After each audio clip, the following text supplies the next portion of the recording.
We sometimes look up at the sky. We gaze at the stars, wondering about the beginning of the universe and pondering the meaning of existence. How was the universe born? And in this vast expanse of time and space, what significance does my existence hold? The beginning, a tiny point. About 14 billion years ago, the universe began as something smaller than a trillionth of a centimeter. This tiny point, almost indistinguishable from nothingness, is what we call the beginning.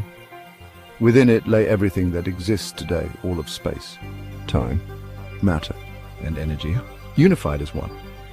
That primordial dot was inconceivably hot.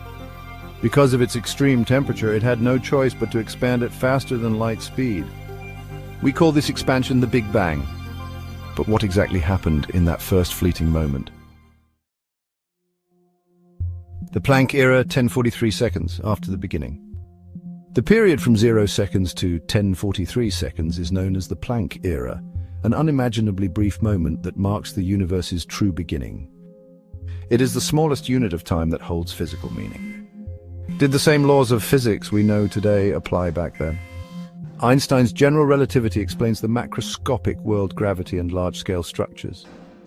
Quantum mechanics explains the microscopic world atoms and subatomic particles. These two are universal in their respective domains, but a theory that unifies both, one that explains everything, has yet to be discovered. Since the entire universe was once smaller than an atom, physicists theorize that the Planck era was governed by a mysterious unified physics that merged general relativity and quantum mechanics into one. The formation of fundamental forces.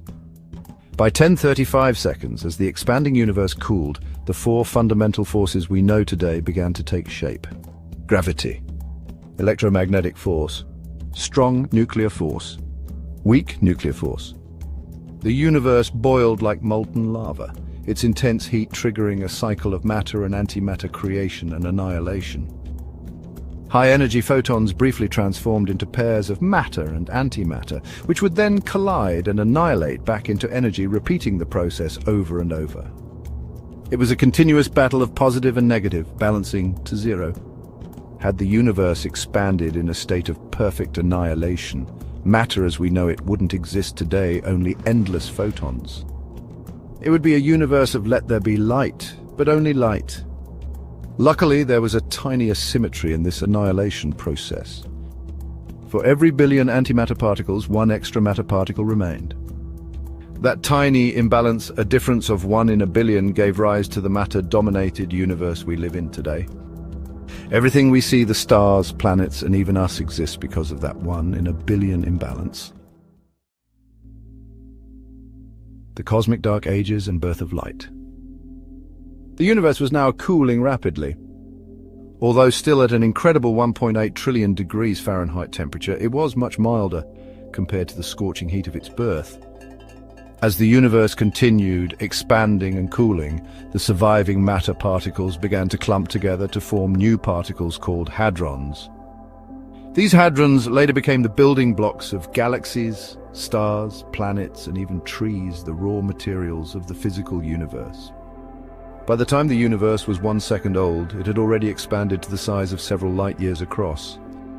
As it cooled further, protons and neutrons began to fuse together, forming atomic nuclei.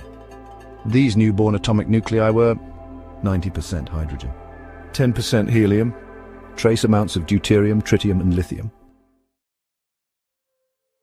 The cosmic dark ages and the birth of light.